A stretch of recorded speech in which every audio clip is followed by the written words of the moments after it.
Bom dia a todos. Hoje é o dia 24 de janeiro de 2021 e no nosso país, Portugal, está a ter lugar as eleições para a escolha de um presidente que vai presidir aos destinos da nossa nação durante os próximos 5 anos. Nós vivemos numa democracia, então temos este direito e este privilégio de podermos escolher, de fazermos a nossa escolha. E isto não é algo de menos importância. Porquê? Porque de uma ou de outra forma vai influenciar a nossa vida, para bem ou para mal, mais ou menos, durante este período de tempo. Agora, também estamos conscientes de que as repercussões desta escolha terão lugar durante a nossa vida, podem influenciar o nosso dia-a-dia, podem influenciar a economia do nosso país, podem influenciar para termos uma vida mais ou menos quieta e sossegada, usando a linguagem de Paulo, mas não terá uma relevância assim em termos de eternidade. E hoje eu queria vos falar acerca de escolhas que têm esta repercussão. Não somente em relação ao tempo que se chama hoje, a nossa vida aqui na Terra, mas também, particularmente, em relação à eternidade. São escolhas que devemos fazer de uma forma ponderada, refletida, que devem ser bem feitas e devem ser feitas, termos a coragem para as fazermos. E dada a sua importância, pedirmos sabedoria e graça ao Senhor antes de fazermos as escolhas. E temos um exemplo cabal disso, dada também a grande importância, e eu estou convencido que Jesus faria o mesmo em relação às coisas que aparentemente seriam menos importantes. Ele, antes de escolher os 12 apóstolos, ele passou uma noite a orar, para que o Senhor lhe desse, o Pai lhe desse graça e sabedoria para ele escolher corretamente, segundo os planos eternos de Deus. Quanto às escolhas, muitas vezes nós lemos na Bíblia que essas escolhas devem ser imediatas, decisões imediatas. Por exemplo, escolhi hoje a quem sirvais, é o hoje, disse Josué à nação de Israel quando entrou na terra de Canaã. Vocês são livres para escolher. Podeis escolher seguir o Senhor, podeis escolher seguir os deuses dos povos que aqui vivem, portanto, os amorreus, etc., que eram deuses pagãos. Agora, há uma coisa certa. Independentemente da vossa escolha, eu e a minha casa escolhemos servir o Senhor. São escolhas imediatas que nós temos que fazer, decisões que temos que tomar neste dia. Por exemplo, uma outra escolha imediata. Hoje é o dia da salvação. Perante esta escolha entre aceitar a Cristo e o não aceitar, não deve de haver reticências, não deve de haver adiamentos. Deve ser uma escolha feita hoje. Hoje, se ouvires a sua voz, não endureçais os vossos corações. Hoje, se ouvires a voz de Deus a chamar-te para a salvação que há em Cristo, para o perdão dos pecados através do seu sangue derramado na cruz do Calvário. Hoje, se ouvires a chamada para seres discípulo de Cristo, alistaste no seu exército, fazeres parte da sua família, membro da sua igreja, tu não hesites. Faz esta escolha. Decida-te por Jesus. Há outras escolhas que devem ser feitas e são feitas todos os dias da nossa vida, ao longo da nossa vida. São escolhas à la longue, que devem de estar presentes e devemos estar atentos a fazê-las nas pequenas coisas e nas coisas maiores. Moisés, antes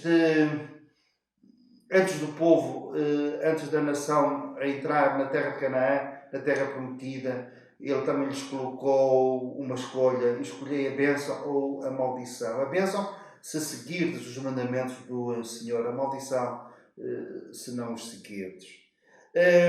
Lembro-me também de uma outra situação em que a nação é colocada perante uma escolha. E era uma escolha imediata, teria que ser feita naquele dia. Não tinham escolhido a bênção, essa bênção que viria como consequência de seguirem o Senhor e os seus mandamentos. A nação de Israel naquele tempo, no tempo de Elias, caiu numa idolatria, que é algo que Deus abomina. E eles são confrontados no Monte Carmelo. Estão ali as centenas de profetas de Baal, está Elias, o profeta de Deus. Elias confronta-os entre escolherem Baal e os seus profetas ou escolherem o Senhor. E é bonito de se ver, é muito bonito de se ver que o povo escolheu seguir o Senhor e em uníssono disseram, uma multidão que diz esta frase, que ecoa através dos vales que circundavam aquele monte: só o Senhor é Deus, só o Senhor é Deus. Mais tarde, Jesus também propõe uma escolha. Ele fala acerca da porta estreita, dizendo que larga é a porta e espaçoso o caminho que conduz para a perdição, e muitos são os que entram. Porque estreita é a porta e apertado o caminho que conduz para a vida, e são poucos os que acertam com ela, com a porta estreita. E nós, nesta encruzilhada entre a porta larga, a porta do mundo que conduz à perdição, da filosofia, do sistema do mundo, das religiões do mundo, confrontados com uma escolha em seguir, em entrar por essa porta e seguir por esse caminho largo, entramos pela porta estreita da chamada do Senhor Jesus ao seu Evangelho e pelo seu Evangelho. Caminharmos no caminho de Deus, no caminho do discipulado. Caminharmos no caminho estreito, tendo balizas, em obediência à palavra de Deus. É uma escolha que nós temos que fazer, a porta larga e a porta estreita. Mais tarde, Pilatos confronta a nação com outra escolha. Perante a nação está Barrabás, que era um criminoso, estava Jesus. E ele diz: escolhei, quem é que vós quereis que eu vos solte, Jesus ou Barrabás? E aqui a nação fez outra vez uma má escolha, escolheu Barrabás. E disse acerca de Jesus: nós não queremos que ele reine sobre nós.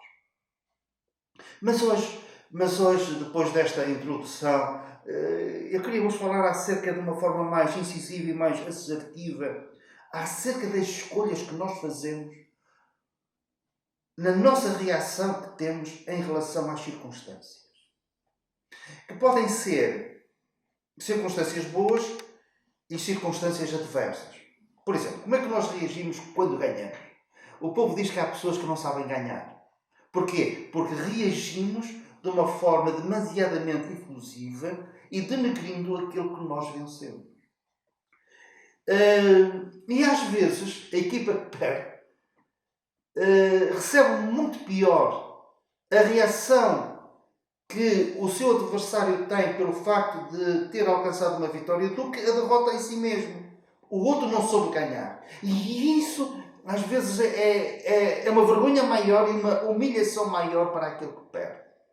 É a reação face à vitória. Nós, face às vitórias que temos, podemos ter uma reação também caracterizada pela vaidade, pelo orgulho. Fui eu que fiz, esquecendo-nos de darmos os méritos ao Senhor. Porque a nossa capacidade vem dele. E mesmo as boas obras que nós, eventualmente, possamos praticar, quem é que as preparou? Foi o Senhor que as preparou para que andássemos nela. A nossa reação face à vitória. Mas também a nossa reação face à adversidade. Nós podemos escolher como reagir. Há coisas que nós não temos escolha. Por exemplo, nós não temos escolha em relação aos nossos pais, em relação ao país onde nós nascemos. Isso faz parte da soberania de Deus e dos seus planos, dos seus propósitos para a vida dos homens e para a nossa vida em particular. Nós também não temos controle sobre muitas situações, algumas até provocadas pelos outros, outras que fazem parte desse plano e desse propósito de Deus. Mas podemos escolher como reagir, se nos deixarmos moldar ou não. Se nos tornarmos pessoas mais amargas ou mais amáveis face àquilo que nós passamos. Se o nosso coração fica mais endurecido, insensível, ou se fica mais flexível e ensinável. Houve um prisioneiro num campo de concentração nazi chamado Viktor Frankl. Ele foi prisioneiro num campo de concentração terrível em Dachau. E a certa altura alguém leu algo que ele escreveu. Ele escreveu isto. Aqui, neste sítio terrível, os guardas tiraram a identidade. Já não sou tratado pelo nome. Citam um número que eu tenho tatuado no braço. Tiraram a família. tiraram a aliança de casamento, tiraram-me a roupa. Mas não me puderam tirar uma coisa. Não puderam tirar a minha escolha em reagir a tudo isto. O mais importante do que aquilo que nos acontece é o que acontece dentro de nós. Não tanto o que nos acontece, mas como nós reagimos àquilo que nos acontece. E nessa reação nós podemos ser cooperadores de Deus. Quando nós lemos acerca desta palavra, ou destas palavras, sermos cooperadores de Deus, o que é que vem à nossa mente? É aquilo que nós podemos fazer na obra de Deus, na lavoura de Deus. Transporta-nos para fazermos algo, para ação, para testemunhar, para pregar. Mas eu quero pegar nestas palavras e colocá-la num outro patamar, num outro nível, com outra apropriação. Eu ser cooperador de Deus naquilo que Ele quer fazer na minha alma, no meu coração, na santificação prática, na transformação que Ele quer operar em mim. E eu posso cooperar com Deus nesse seu propósito, ou posso resistir a Deus nesse propósito.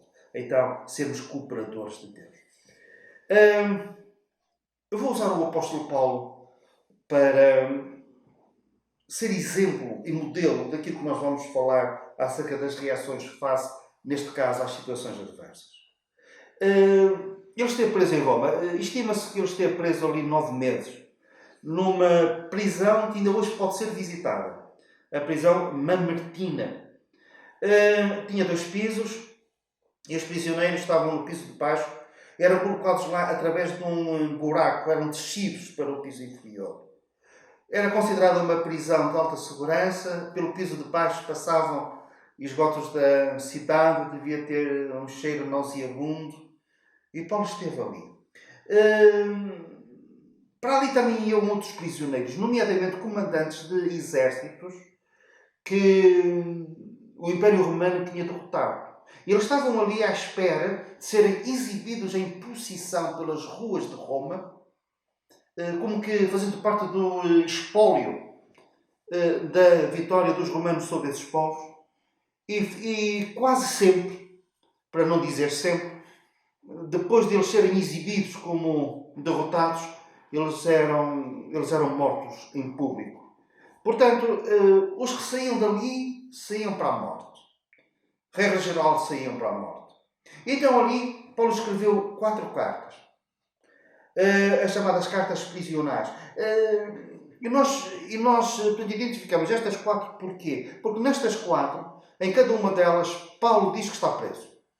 E então nós não temos dúvidas que essas cartas foram escritas durante esse período. Depois há uma quinta carta, segunda carta de Paulo a Timóteo, que pensa-se que foi escrita quando ele estava preso, mas na sua casa, em prisão domiciliária, na sua casa em Roma. E por isso nós não vamos fazer referência a essa. Vamos fazer referência às cartas que ele escreveu na prisão Mamertina, em Roma. E vamos apenas, claro que não nos vamos debruçar sobre as 4 cartas, mas identificar algumas das suas escolhas que ele teve a amabilidade e ao mesmo tempo a bênção que isso agora nos traz, pelo facto de ele ter escrito, que revela o seu estado de alma e como ele reagia àquela situação adversa, estando naquela prisão. Filipenses. Há um versículo que eu considero chave nesta carta que ele escreveu da prisão em Roma. Esse versículo está no capítulo 1, versículo 18. Ele diz assim: sim, sempre me regozijarei. Naquela prisão ele escolheu regozijar-se. Foi uma escolha.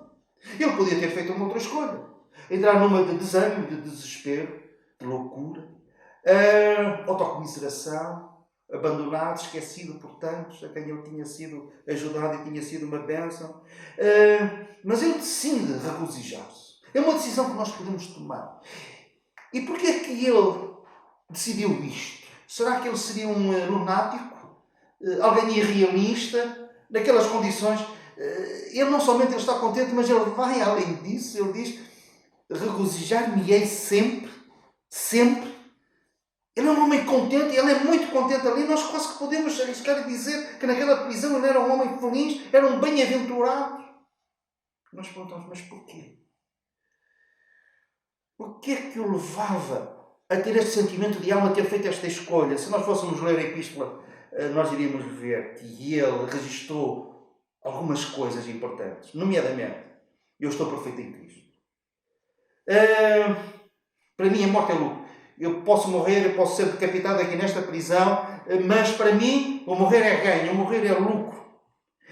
E ele sabia, havia algumas notícias, ele sabia que os outros lá fora, os outros discípulos, os outros cristãos, muitos deles, a maioria, não todos, a maioria, estimulados no Senhor por causa das minhas algemas, ousam falar mais de Cristo, com mais ousadia, e pelo facto de ele saber que estando presos os outros tinham mais coragem para falar acerca do seu Senhor e Salvador, isto também contribuiu para alicerçar esta alegria, este regozijo que ele tinha naquela prisão, apesar de estar naquela prisão. E ele registra isso escrevendo aos Filipenses. Naquela prisão ele também escolheu outra coisa. Ele escolheu orar.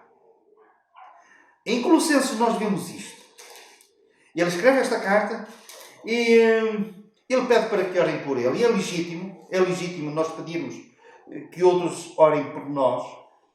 Às vezes fazemos de uma forma um tanto ou quanto egoísta, mas isso não é chamado para aqui agora. Ele pedia para que os outros orassem, com que finalidade? Supliquei ao mesmo tempo também por nós, para que Deus nos abra porta à palavra, a fim de falarmos do mistério de Cristo, pelo qual também estou algemado. Eu estou algemado, mas eu quero falar deste mistério de Cristo. E nós sabemos que muitos dos guardas pretorianos que estavam a tomar conta daquela prisão converteram-se. Nós temos isso na carta aos Filipenses. Ele escolheu orar. Ele pede para que orem por ele. Mas antes dele pedir que orem por ele, ele próprio orava. E então, no capítulo 1, versículo 9, ele diz: não cessamos de orar por vós e de pedir que transbordeis do pleno conhecimento de sua vontade em toda a sabedoria e entendimento espiritual, a fim de viverdes de modo digno do Senhor para o seu inteiro agrado, frutificando em toda a boa obra e crescendo no pleno conhecimento de Deus, sendo fortalecidos com todo o poder, segundo a força da sua glória, em toda a perseverança e longanimidade, com alegria, dando graças ao Pai, que nos fez idóneos à parte que vos cabe da herança dos santos na luz. Ele ora para que os outros sejam abençoados assim. E ele diz: eu não cesso de orar por vós. Então eu imagino Paulo ajoelhado naquele chão frio daquela prisão. Ele ora. Os outros presos acordam à meia da noite e vêm-no ajoelhado a orar, não cessando de orar. Noutra parte ele diz: dia e noite. Ele orava. E ele naquela prisão escolhe regozijar-se, mas escolhe orar também pelos outros. Naquela prisão, ele escolhe importar-se com o outro. Ele escreve a carta a Filémon. E ele importa-se com quem? Ele importa-se com Onésimo. Onésimo era um servo fugido, fugiu do seu senhor Filémon, que era um conhecido e um amigo de Paulo. E Onésimo converte-se lá na prisão, por intermédio, por instrumentalidade de Paulo. E Paulo, face a Onésimo, ele tinha duas opções. Uma era esta: aquilo que o homem semeia, isto também se fará. Fugiste, semeaste ventos, vais colher tempestades, tens que aguentar com as consequências da tua decisão, do teu comportamento. Isto é justiça. Mas ele optou pela graça, ele escolheu a graça. E escreve a carta ao seu amigo Filémon e diz: olha, quando ele sair desta prisão, quando Onésimo sair, recebe-o como me receberias a mim. Se ele te deve alguma coisa, eu pagarei. Por outras palavras, apresenta a fatura que eu pago. Será que nós escolhemos nos importar com o outro a este ponto? Naquela prisão, o apóstolo Paulo poderia passar o tempo lambendo as suas feridas, trazendo à superfície do seu coração, da sua alma, aquilo que ele tinha feito e a ingratidão que estava a suportar. Mas ele continua a importar-se com o outro. E finalmente, ele escreve a epístola aos Efésios. E aqui ele escolhe pensar nas regiões celestiais. Eu comparo o apóstolo Paulo naquela prisão como uma águia numa gaiola. Mas o seu pensamento era livre e estava nas alturas dos céus, onde já estava abençoado, como ele escreveu nesta epístola, onde já estava abençoado com todas as bênçãos espirituais. Assentado, ele posicionalmente estava assentado nas regiões celestiais em Cristo. Os seus olhos estavam no Cristo glorificado, à mão direita do Pai. E ele escreve esta epístola, e a certa altura, a pensar nisto, com a sua alma a regozijar-se com este pensamento e com esta verdade. Ele fala acerca do seu Senhor ressuscitado, o qual exerceu ele em Cristo, ressuscitando dentre os mortos e fazendo-o sentar à sua direita nos lugares celestiais. E Paulo, pela fé, estava a ver o Senhor, olhando para Jesus, o autor e consumador da sua fé, esse Senhor que tinha morrido, ressuscitado e agora estava glorificado, assentado nas regiões celestiais, acima de todo o principado e potestade e poder e domínio e de todo o nome que se possa referir não só no presente século, mas também no século vindouro. E pôs todas as coisas debaixo dos pés e para ser o cabeça sobre todas as coisas o deu à Igreja, a qual é o seu corpo, a plenitude daquele que a tudo enche em todas as coisas. Ele está com o seu coração transbordante. Ele poderia aqui ter dito aquilo que David disse no Salmo 23, o meu cálice transborda de regozijo. Eu oro, eu importo-me com os outros. E o meu Senhor, e por causa do meu Senhor, que morreu por mim, ressuscitou por mim, e está glorificado à mão direita do Pai, onde eu já estou assentado e identificado com Ele. E se morrer nesta prisão, a morte será ganha. E foi assim que Paulo reagiu às adversidades. Porquê? Porque ele escolheu reagir assim. E nós, qual é a nossa escolha? Como reagimos? Quando tivermos que fazer a nossa escolha, lembremos-nos desta palavra. Em todas as coisas, em todas as situações, escolhamos aquele que já nos escolheu antes da fundação do mundo. Para louvor da sua glória e da sua graça. Jesus, no qual temos a redenção pelo seu sangue, a remissão dos pecados. Escolhamos aquele que também já nos abençoou com todas as bênçãos espirituais nos lugares celestiais. Que o Senhor nos abençoe.